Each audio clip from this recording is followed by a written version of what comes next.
အားလုံးပဲမင်္ဂလာပါကျွန်တော်နာမည်ကတော့ကောင်ဆက်ပါကျွန်တော်ဒီနေ့ဗီဒီယိုမှာတော့ကမ္ဘာရွှေနဲ့ US Index ဖြစ်တဲ့ကျွန်တော်ဒါ Nasdaq တို့ရဲ့ weekly analysis လေးကိုသုံးသပ်ပေးသွားမှာပဲဖြစ်ပါတယ်ဆိုတော့ကျွန်တော်ရဲ့သုံးသပ်ချက်မစတင်ခင်မှာကျွန်တော်ဒါဒီတစ်ပတ်အတွင်းမှာထွက်ရှိမဲ့ဒါ American ရဲ့ economic data တွေနဲ့ဒါတခြား currency တွေရဲ့ဒါကျွန်တော်ဒါအရေးကြီးတဲ့ data တွေဘာထွက်ဖို့ရှိတယ်ဆိုတာကိုကျွန်တော်နဲ့အတူ Forex Factory မှာအရင်ဆုံးသွားပြီးတော့လေ့လာကြည့်အောင်ပါဆိုတော့အရင်ဆုံးကျွန်တော်တို့ဒီတစ်ပတ်ပေါ့နော်ဆိုတော့ဒီနေ့တင်းလာနေမှာတော့ဗာအရေးကြီးတဲ့ data ပေါ့နော်ဒါဗာ data မှတော့တိတ်မရှိဘူးကျွန်တော်ဘယ်နေ့လောက်ကစမလဲဆိုတော့ကျွန်တော်အင်္ဂါနေ့10ရက်နေ့လောက်ကနေစပြီးတော့ကျွန်တော်တို့ဒါ data တွေထွက်လာပြီပေါ့နော်ဆိုတော့10ရက်နေ့မှာဆိုရင်8နာရီခွဲမှာဆိုရင်ကျွန်တော်တို့ဒါ retail sale mm ပြီးရင်ကျွန်တော်ဒါဗုဒ္ဓဦးနေ့မှာဆိုရင်တော့ဒါကျွန်တော်တို့ဒါရှေ့ဘက်ကထွက်ရှိမယ်ဆိုပြီးတော့ကျွန်တော်တို့ဒါတွေ့ထားတဲ့ non fan employment chain ပေါ့နော်ကျွန်တော်တို့ဒါ non fan payroll data ကိုကျွန်တော်ဒါဒီတစ်ပတ်ရဲ့ဗုဒ္ဓဦးနေ့မှာထွက်မယ်ဆိုတော့ကြာတာပတိနေ့နဲ့တောက်ကြမှာဆိုရင်တော့ကျွန်တော်တို့ဒါကျွန်တော်တို့ဒါ employment claim တွေ CPI data တွေပြီးတော့နောက်တစ်ခုကကျတော့ကျွန်တော်တို့ဒါ GDP ပေါ့နော်ဒါကျွန်တော်တို့ GDP ရဲ့ GDP data ကလည်းထွက်ဖို့ရှိတာဖြစ်တဲ့အတွက်ကျွန်တော်တို့ဒါဒီနေ့ကလွဲလို့ကျွန်တော်တို့ဒါနောက်လာမဲ့ရက်တွေမှာအရန်အလှုပ်ခတ်ဖြစ်နိုင်တဲ့ကျွန်တော်ဒါ data အကြီးတွေကထွက်ဖို့ရှိတာဖြစ်လို့ကျွန်တော်တို့အနေနဲ့က risk management ကိုတေချာလေးလုပ်ထားဖို့တော့လိုတယ် trade လုပ်တဲ့အခါမှာလည်းကျွန်တော်ဒါ data ချင်းကိုတော့ခဏရှောင်တာတော့ပို့ပြီးတော့ကောင်းတယ်ပေါ့နော်ဆိုတော့ဒါကတော့ဒါဒီတစ်ပတ်မှာထွက်ရှိမဲ့အရေးကြီးတဲ့ data တွေပေါ့နော်ဆိုတော့ကျွန်တော်တို့ရဲ့အခုဒါလက်ရှိ market ထဲမှာဖြစ်ပေါ်နေတဲ့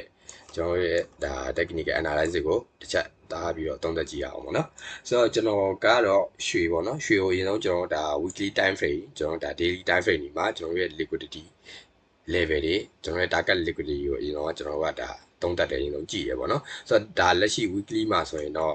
့ဒါရှင်းတယ်ကျွန်တော်ဒါပြီးခဲ့တဲ့ weekly candle ကြီးကကျွန်တော်ဒါသူ့ရှေ့က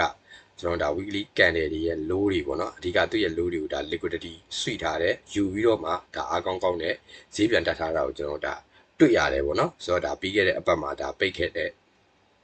ဒါ weekly candle ရဲ့ဈေးတန်းအရာပေါ့နော်ဒီလိုပုံစံအနေထားမျိုးမှာရှိတယ်ဆိုတော့ကျွန်တော်တို့ကဒါဒီမှာဆိုရင်ပေါ့နော် liquidity အနေနဲ့ဆိုရင်တော့ဒါ weekly high ရှိမယ်ဒီအောက်က weekly candle low ရှိမယ်ပေါ့နော်ဆိုတော့ပြီးတော့နောက်တစ်ခုကျွန်တော်ဒါ daily time frame ကိုတွားကြည့်လိုက်မယ်ဆိုတော့ daily time frame ကိုတွားကြည့်မယ်ဆိုတော့လက်ရှိမှာလဲဒါ daily ကကျွန်တော်ဒါ structure ရကြည့်မယ်ဆိုရင်လဲသူကဒါ attack ကအားတာနေတယ်လက်ရှိမှာဆိုရင်တော့ဒါကျွန်တော်တို့ဒါဒီနာဝင်းကျင်မှာဆိုရင်တော့ဒါသူ့ရဲ့ပြီးခဲ့တဲ့ဒါ previous daily candle high ကိုဒါသူ liquidity ဆွေ့ပြီးတော့ဈေးနှုန်းကဒါပူးပဲပြန်ကျထားတာကိုကျွန်တော်တွေ့ရတယ်ဆိုတော့ကျွန်တော်တို့စဉ်းစားရမှာကဒီ liquidity ကိုဒီကောင်က sweep လောက်ပြီးတော့မှဈေးကွက်ကအောက်ကိုကျွန်တော်တို့ဒါဒီအောက်ကိုပေါ့နော်အောက်ကိုပဲဒါပြန်ပြီးတော့ဈေးကွက်ကကျလာမလားဒါမှမဟုတ်ဒီကနေပဲအပေါ်ကကျွန်တော်တို့ဒါ daily high ဒါနောက်ထပ် daily high liquidity တစ်ခုကိုပဲလာပြီးတော့ယူမလားဆိုတာကတော့ကျွန်တော်တို့ဒါဒီနာဝင်ကျင်မှာကတစ်ချက်ဒီ lower time frame ကိုကျွန်တော်ဆင်းပြီးတော့ကြည့်ပြီးတော့ကျွန်တော်သုံးသပ်ကြမယ်ပေါ့နော်ဆိုတော့ကျွန်တော်တို့ကဒါ day trade လုပ်ဖို့အတွက်ပေါ့နော်ဆိုတော့ဒါကျွန်တော်ဒါဒီတစ်ပတ်အတွင်းမှာကျွန်တော်ဒါ day trade လုပ်ဖို့အတွက် structure ကိုသုံးသပ်ကြမယ်ဆိုရင်တော့ကျွန်တော်ဒါ15 minute structure လောက်ကကြည့်ရဆိုရင်တော့လုံလောက်တယ်ပေါ့နော်ကျွန်တော်ဆိုလဲဒီ15 minute structure ကိုကြည့်တယ်သူ့ရဲ့ trend တွေကိုကျွန်တော်တို့ဒါ confirm ယူတယ်ပေါ့နော်ဒါနဲ့ကျွန်တော် trade လုပ်တယ်ဆိုတော့လက်ရှိဒါ15 minute structure ဆိုရင်တော့ဒါပြီးခဲ့တဲ့ဒါအပတ်တုန်းကတော့ဒါ down trend ဆင်းလာတယ်ဒါအကျအားတာတယ်ပြီးတော့ဒါဒီနာဝင်းကျင်မှာစပြီးတော့ဒါ failing swing ပုံစံမျိုးအနေနဲ့သူကဒါ up trend တစ်ခုကိုပုံဖော်ပြီးတော့ဒီမှာတက်လာတယ်ကျွန်တော်ဒီမှာ higher high higher low higher high higher low higher high higher low စသဖြင့်ပေါ့နော်ဒီနားမှာဒါ trend လေးတွေစိတ်ပြီးတော့ဒါသေးသေးလေးတက်လာတယ်တောက်လျှောက်ကျွန်တော်တို့ဒါ up trend structure ကြီးထဲမှာကျွန်တော်တို့ဒါရှိနေတယ်လို့ကျွန်တော်တို့ဒါယူဆလို့ရမယ်ပြီးတော့ဒါကျွန်တော်တို့ဒါဒီနေ့မနက်ခင်းပိုင်းပေါ့နော်ဒါကျွန်တော်တို့ပြီးခဲ့တဲ့ကျွန်တော်တို့ရဲ့ဒီဒါ Asia high ပေါ့နော်ကျွန်တော်တို့ဒါ Asia high ဒီနေ့အဖြစ်ကျွန်တော်တို့ဒါ daily high လို့လည်းကျွန်တော်တို့ခေါ်တယ်ပေါ့နော် daily time frame ထဲမှာတွားကြည့်မယ်ဆိုရင်ကျွန်တော်ဒါ daily high ရဲ့ဒါ liquidity ကိုဒီကောင်လာဆွေ့ပြီးတော့လက်ရှိမှာကျွန်တော်တို့ဒါဒီနားပေါ့နော်sorry 9048နဲ့ကျွန်တော်တို့ဒီ4969 80ဝန်းကျင်ကြားထဲမှာဒီကောင် ranging ပြေးနေတယ်လို့ကျွန်တော်တို့ကယူဆလို့ရတယ်ပေါ့နော်ဆိုတော့ကျွန်တော်တို့ကဒီ trending market မှာ trade လုပ်တာပေါ့နော်ဆိုတော့လက်ရှိဒီနာ range မှာဆိုရင်တော့ကျွန်တော်တို့က entry အနေနဲ့ဒါဟိုကြည့်လို့မရသေးဘူးပေါ့နော်ဆိုတော့ကျွန်တော်တို့ကတစ်ဖက်ဖက်ကိုဖောက်သွားတာမျိုးတက်သွားတာမျိုးအဲ့လိုဖြစ်ပြီးဆိုတော့မှကျွန်တော်တို့ကလိုက်ပြီးတော့ trend following လုပ်ပြီးတော့အဝယ်ရောင်းလုပ်ဖို့ကြည့်ပါပေါ့နော်ဆိုတော့လက်ရှိကဒီကောင်က at trend structure ထဲမှာပဲရှိတယ်ဒီလိုသူကကျွန်တော်တို့တက်လာတဲ့ at trend အတိုင်းပဲသူဆက်ပြီးတော့ကျွန်တော်တို့ဆက်တက်သွားခြင်းလဲဆိုရင်တော့ ဒီနာဝင်းကျင်ကနေဒီကောင်ကဒီအပေါ်က previous swing high ဖြစ်တဲ့9040ခုကို momentum အားကောင်းကောင်းနဲ့ clear breakout ဖြစ်ခဲ့တယ်ပြီးပြီဆိုရင်ဒီနားမှာ breakout ဖြစ်တဲ့အချိန်တုန်းကသူကြံခဲ့တဲ့ကျွန်တော်တို့ displacement candle တွေဒါမှမဟုတ်ကျွန်တော် momentum candle တွေပါတဲ့အခါမှာဆိုရင်ကျွန်တော်တို့ fair value gap ဒါမှမဟုတ် order block level ကြံခဲ့တယ်ပေါ့နော်ဆိုတော့ဒီ level ဝန်းကျင်ကို pullback ပြန်လာကြပြီဆိုတော့မှကျွန်တော်တို့ကဒီနားကနေလိုက်ပြီးတော့အဝယ်အတွက်ကို entry ကြည့်မယ် target ကတော့ကျွန်တော်တို့ရဲ့ဒီ previous daily high ဖြစ်တဲ့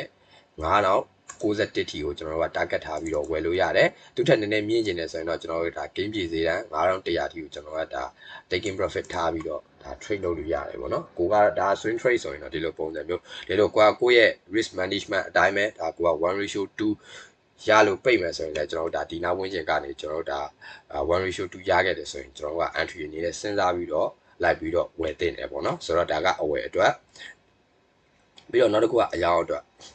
ကတော့ကျွန်တော်တို့လက်ရှိကတော့ advanced structure တွေမှာဖြစ်နေတယ်ရောင်းဖို့အတွက်လည်းကျွန်တော်တို့ကဒါ downtrend confirmation ဘာတစ်ခုမှဘာမှမရှိသေးတာဖြစ်တဲ့အတွက်ကျွန်တော်တို့ကတော့အဝယ်ကိုပို့ပြီးတော့ဦးစားပေးမယ်တကယ်လို့ကိုကလိုအပ်မယ်ကဒါအယောင်အတွက်ကြည့်နေတယ်ဆိုရင်လည်းကျွန်တော်တို့ကဒါလက်ရှိမှာဆိုရင်တော့ဒီအောက်ကကျွန်တော်တို့ရဲ့ဒီ swing ပေါ့နော် previous swing 4936ကို clear breakout ဖြစ်ပြီဆိုတော့မှကျွန်တော်တို့ကပူးဘက်ပြန်တက်တယ်နောက်တစ်ချက်အောက်ကိုပြန်ကျလို့မှကျွန်တော်တို့ကဒါ confirm ရပြီပေါ့နော်ဒီနာဝင်းကျင်မှာကျွန်တော်တို့က confirm ရခဲ့ပြီဆိုတော့မှကျွန်တော်တို့ကဒီနာကနေပြန်ပြီးတော့မလုပ်မလဲဆိုတော့ရောင်းဖို့အတွက်ကိုဒီနာဝင်းကျင်မှာကြည့်ပဲပေါ့နော်ဆိုတော့ကြားတဲ့အခါမှာလည်းကျွန်တော်တို့ကဒါဟို momentum အားကောင်းကောင်းနဲ့ကျွန်တော်ကဒါ clear breakout ဖြစ်ပြီးတော့ကျဖို့လိုတယ်ပေါ့နော်ဆိုတော့ swing တွေကိုကျွန်တော်ကြားတဲ့အခါမှာသူ့ရဲ့ဒီ candle အမီးနဲ့တနည်းအားဖြင့်ကျွန်တော် spike နဲ့ပဲဖောက်ဆင်းပြီးတော့အပေါ်ကိုအားကောင်းကောင်းနဲ့ပြန်တက်ထားရဆိုရင်တော့ဒါကျွန်တော်တို့ဒါ clear breakout ဖြစ်တဲ့ပုံစံမျိုးမဟုတ်ဘဲနဲ့ဒါ liquidity sweep တက်အနေနဲ့ဒါကြတာလေဖြစ်နိုင်တယ်ပေါ့နော်ဆိုတော့ကျွန်တော်တို့ကလက်ရှိမှာလဲ trend ကလည်း at trend ဖြစ်နေတာဖြစ်တဲ့အတွက်ကျွန်တော်တို့က against မလုပ်ဘဲနဲ့ကိုယ့်ရဲ့ဒီအဝယ်အတိုင်းကိုပဲတစ်ချက်ဒါဒီပေါ်ကို clear breakout ဖြစ်တဲ့အချိန်မှာကျွန်တော်တို့ကကြံခဲ့တယ်ဆိုရင်ဒီနောက်ဝင်ကျင်းကနေစောင့်ပြီးတော့ဘာလုပ်မလဲဆိုတော့အဝယ်အတွက်ကိုကျွန်တော်တို့ဒါစောင့်ကြည့်မယ်ပေါ့နော်ဆိုတော့လက်ရှိကတော့ဒါ market ကတော့ဒီတိုင်းမပေါ်သေးဘူးဒါကျွန်တော်တို့ကဒါကြိုတင်ပြီးတော့ဒါခံမှတ်သုံးသက်ပြီးတော့သွားတာပေါ့နော်ဆိုတော့ဒီ structure ဒီပုံစံတိုင်းတွေးခဲ့တယ်ဆိုရင်ဒီနာဝင်းကျင်မှာအဝယ်ကိုကင်မယ် target liquidity 9092ဒါမှမဟုတ်ကျွန်တော်9100ထိတောက်လို့ရတယ်အယောင်အတွက်ဆိုရင်တော့ဒါကျွန်တော်တို့ structure ဒီလိုပုံစံလေးတိုင်းဖြစ်ခဲ့တယ်ဆိုရင်တော့ကျွန်တော်ကဒါလိုက်ရောင်းဖို့ကြည့်မယ်ပေါ့နော်ဆိုတော့ဒါကတော့ကျွန်တော်ဒီရွှေရဲ့သုံးသက်ချက်ပေါ့နော်ဆိုတော့တကယ်လို့ကိုကအတက်မှာပေါ့နော်ဆိုတော့လက်ရှိသူကအားကောင်းကောင်းနဲ့ဒါထိုးတက်သွားလို့ပေါ့နော်ကျွန်တော်တို့ရဲ့ဒီ target liquidity ကိုဓာတ်ရိုက်ထိခဲ့တယ်ဒီနာဝင်းကျင်ကိုဓာတ်ရိုက်ဒါအချောင်းလိုက်ကြီးတက်သွားခဲ့တယ်ဆိုရင်တော့ကျွန်တော်တို့ကဒါနောက်တစ်ခေါက်ပူးပတ်ပြန်ကြတဲ့အခါမှာရိုင်းဝယ်ဖို့ကိုကျွန်တော်တို့အားမပြုတော့ဘူးပေါ့နော်ဘာလို့လဲဆိုတော့ဒီပေါ်က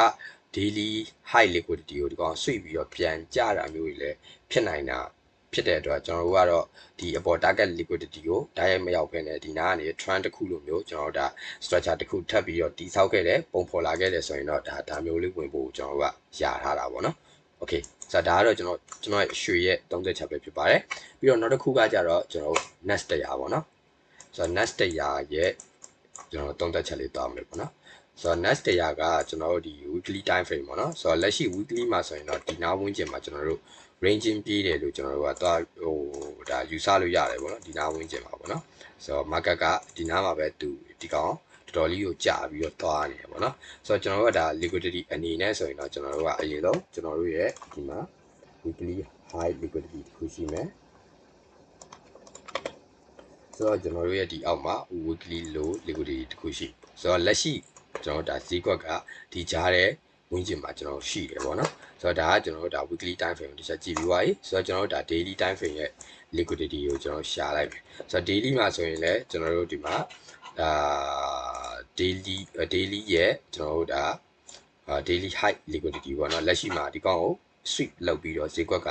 ပြန်ကျထားတာကိုကျွန်တော်တွေ့ရတယ်ဆိုတော့ဒါလေးကိုကျွန်တော်အစိမ်းရောင်လေးနဲ့ခြေထားလိုက်မယ်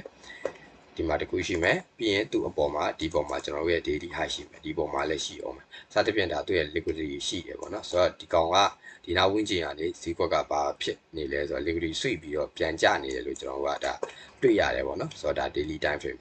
ဆိုတော့ကျွန်တော်တို့က day trade လုပ်ဖို့အတွက်ဆိုရင်တော့ကျွန်တော်တို့ဒါ15 minute structure 1 hour လောက်ကိုကျွန်တော်တို့ဒါတစ်ချက်တွားကြည့်ရဲဆိုရင်တော့ရတယ်ပေါ့နော်ဆိုတော့ဒီမှာကျွန်တော်တို့ရဲ့ဒီမှာ1 hour